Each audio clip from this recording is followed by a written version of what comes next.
Subscribe करें हमारे YouTube channel साधना gold को और पाएं वीडियोस सबसे पहले। बेल आइकन दबाना ना भूलें। वंश में एक राजा हुए जिनका नाम बाहुक पड़ा है।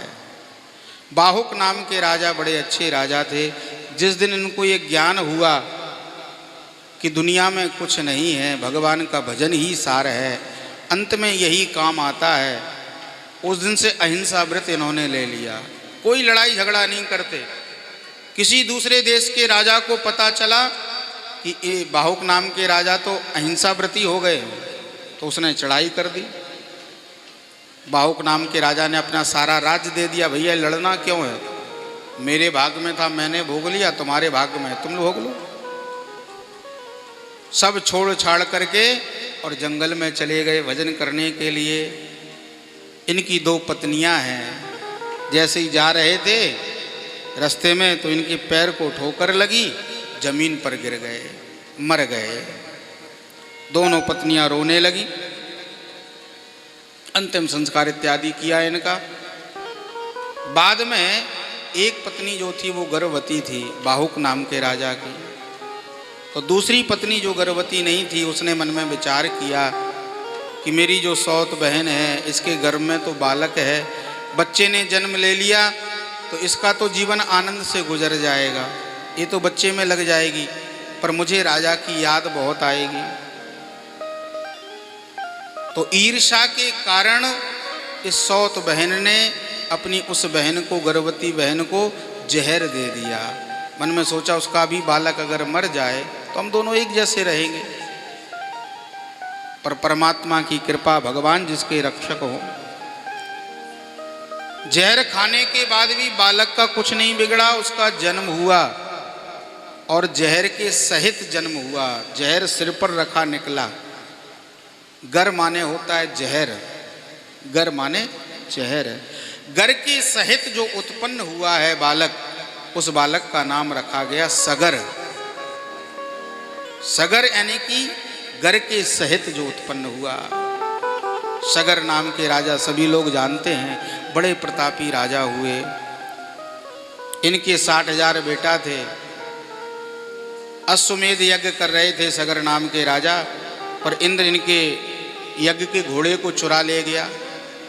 60,000 बालक जब ढूंढने के लिए गए तो उन बच्चों से बचने के लिए इंद्र ने यज्ञ का जो पशु था, घोड़ा था, वो कपिल भगवान के आश्रम में बांध दिया। बच्चों ने जब देखा कि आश्रम में घोड़ा बंधा हुआ है, ये महात्मा सामने बैठा है, लगता है यही चोर है। तो कपिल भगवान को अब शब्द कहने लगे, मारो काटो पीटो, ये चोर है, ढोंगी है।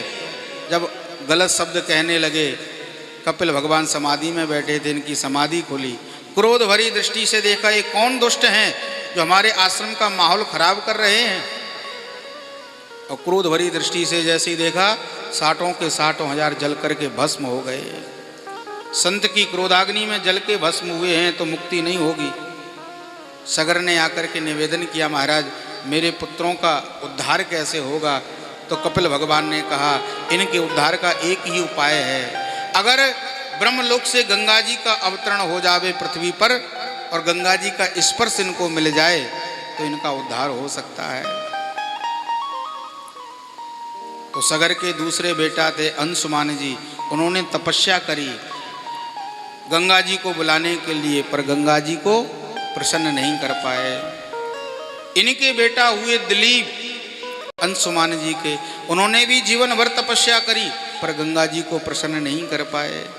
तब तीसरी पीढ़ी में जाकर के एक पुत्र हुए जिनका नाम पड़ा भागीरथ जी महाराज। इन्होंने गंगा जी की तपस्या करी और बड़ी कठिन तप किया।